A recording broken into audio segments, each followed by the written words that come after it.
Hello, my name is Robert Kulas. I'm an estate planning attorney in Port St. Lucie, Florida.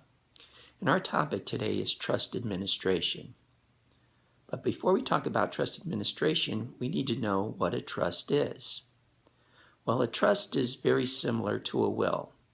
And most people know what a will is, right? It's a typed out legal document. It says who's going to handle things, your executor or personal representative. It says who's going to receive your assets, your beneficiaries. It's signed by you, witnessed, notarized, and that's a typical will. Now, a trust is very similar. It's also a typed out legal document. It says who's going to handle things. It says who's going to receive those assets. It's signed, witnessed, notarized, just like a will, but it's really a two-step process. The second step is what we call funding the trust, putting your assets into the name of your trust.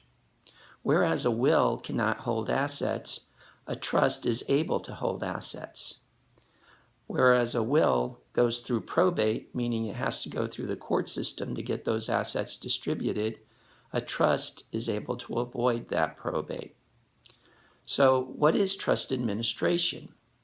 Well, typically when somebody sets up a trust, there's three positions in a trust. We have what we call the trustors, who are the creators of the trust.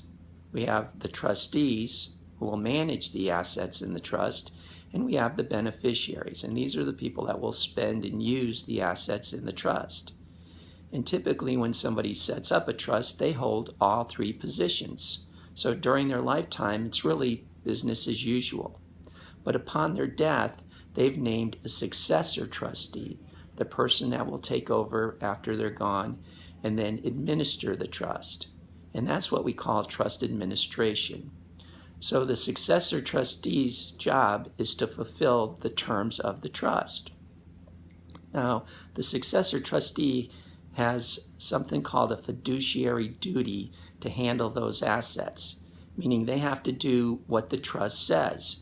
So their job is to read the trust, figure out what the trustor wanted, how they wanted things to be distributed, and then follow those instructions.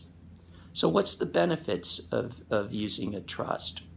Well, as we said earlier, you can determine how you want your assets distributed. It also may have asset protection for the beneficiaries, and there may be some tax planning depending on how large the estate is.